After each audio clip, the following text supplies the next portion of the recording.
સૌને નમસ્કાર. આપ બધાને જાણ હશે કે ભારતના ચૂંટણી પંચ નવી દિલ્હી દ્વારા 27/10/2025થી સ્પેશિયલ ઇન્ટેન્સિવ રિવિઝન જે છે એટલે કે ખાસ સઘન સુધારણા કાર્યક્રમની જાહેરાત કરવામાં આવી છે. તારીખ 4 નવેમ્બર 2025થી 14 ડિસેમ્બર 2025 દરમિયાન તમામ જેટલા પણ ઇનોમરેશન ફોર્મ હતા આનું સમયગાળો નક્કી કરવામાં આવ્યું છે. રાજકોટ જિલ્લાની કુલ 8 વિધાનસભા મત વિસ્તારમાં સમાવિષ્ટ કુલ 23,91,027 મતદારોની બીએલઓ દ્વારા ઘરે ઘરે જઈને ખરાઈ કરવામાં આવી છે અને આ મતદારો પૈકી 8,23,668 મતદારોએ પોતાને 2002ની યાદીમાં નામ હતું એવી રીતે સેલ્ફ મેપિંગ કરી છે. 10,06,117 મતદારે પોતાના રિલેટિવ સાથે પ્રોજેની મેપિંગ જેને કહેવાય છે આ કરવામાં આવ્યું છે.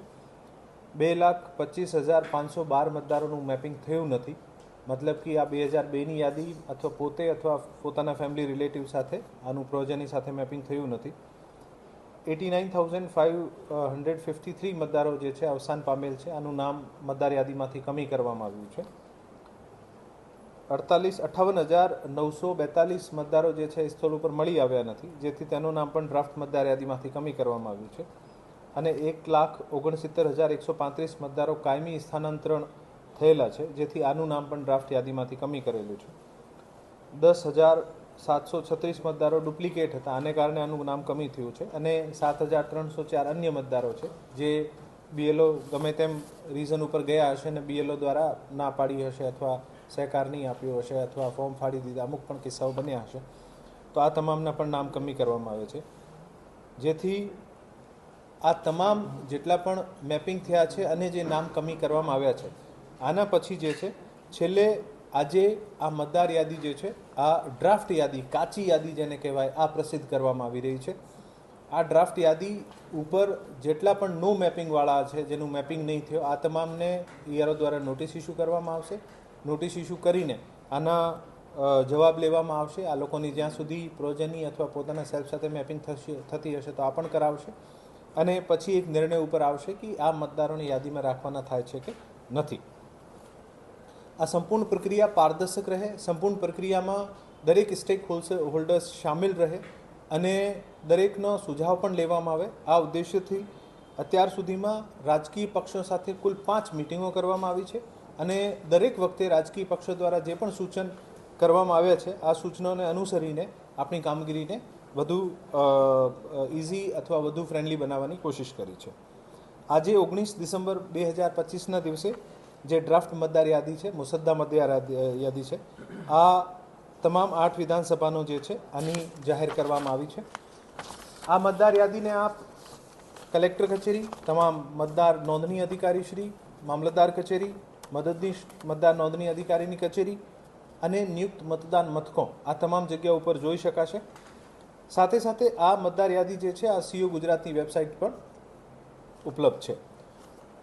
રાજકીય પક્ષોને પણ, જે મેં અગાઉમાં પારદર્શિતાની વાત કરી એવી રીતે રાજકીય પક્ષોને પણ એક યાદી આપવામાં આવી છે જે ડ્રાફ્ટ યાદી છે.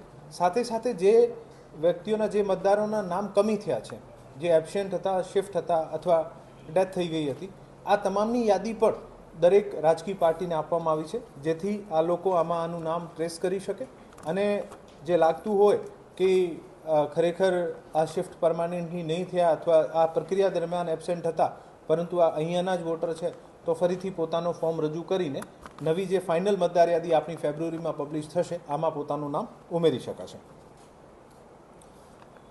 BLA મિટિંગ દરેક કક્ષાએ થઈ છે અને જ્યારે આ ફાઇનલી એબસેન્ટ, શિફ્ટ અને ડેથ વોટર્સ જેનું નામ કમી થવાનું હતું ત્યારે પણ તમામ BLAsને, તમામ પોલિટિકલ પાર્ટીઝના જે બૂથ લેવલ એજન્ટ છે આને પણ આ યાદી આપવામાં આવી છે અને ખૂબ જ બહોળી પ્રસિદ્ધિ કરવામાં પણ આવી છે. હવે પછી આજે 19 ડિસેમ્બરથી લઈને 18 જનવરી 2026 સુધી કોઈ પણ નવા ફોર્મ હોય, હક દાવા અથવા વાંધા અરજી જે છે આ કરી શકાશે. તારીખ 19/12/2025થી લઈને 10 ફેબ્રુઆરી 2026 સુધી નોટિસનો તબક્કો રહેશે. નોટિસ ઇસ્યુ કરવી, ચકાસણી કરવી, સુનાવણી કરવાની આ તમામ પ્રક્રિયા આ દરમિયાન હાથ ધરાશે. જે પણ 1/1/2026 જે લાયકાત તારીખ છે આ 1 જનવરી 2026 છે. 1 જનવરી 2026 જેના પણ 18 વર્ષ પૂરા થતા હશે આ નવા મતદારો જે છે આ પોતાનું ફોર્મ નંબર 6 ભરીને નવીન જે ફાઇનલી 17 ફેબ્રુઆરીએ જે આપણી મતદાર યાદી પ્રસિદ્ધ થશે આમાં પોતાનું નામ એડ કરાવી શકશે. ફોર્મ નંબર 7 જે છે આ રદ કરવા માટે છે. ફોર્મ નંબર 6 જે છે આ નવા નામ નોંધવા માટે છે. અને ફોર્મ નંબર 8 જે છે કોઈ પણ ચેન્જીસ કરવાના હોય આપણે, સુધારા વધારા, સરનામું બદલવા માટે, આને માટે ફોર્મ નંબર 8 છે.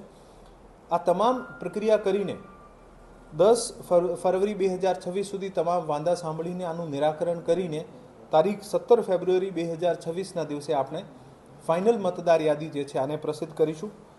અને જે પણ મતદારોએ આ પ્રક્રિયા દરમિયાન કોઈ પણ સંજોગોમાં જે સ્થળ ઉપર નહીં હોય, પોતાનું નામ બીજી જગ્યા હતા અને કામ કમી થઈ ગયો હોય, અથવા 18 વર્ષના થતા હોય, નવું નામ ઉમેરવાનું હોય, સરનામું બદલ્યું હોય, જે પણ સંજોગ હોય, આ તમામને વિનંતી કરું છું કે વધુમાં વધુ જ્યારે પણ આપને નો મેપિંગવાળાને નોટિસ મળે અથવા જે નવો આપનું નામ ઉમેરવા અથવા કોઈ ચેન્જીસ કરાવવાનો હોય ઝડપથી કરાવીને જેવી રીતે આપ SIRની પ્રક્રિયામાં સહયોગ આપ્યું છે એવી જ રીતે આપ આ ફાઇનલ જે મતદાર યાદી પબ્લિશ થશે આમાં પોતપોતાનો સહયોગ આપશો એવી મને આપ સાથે અપેક્ષા છે.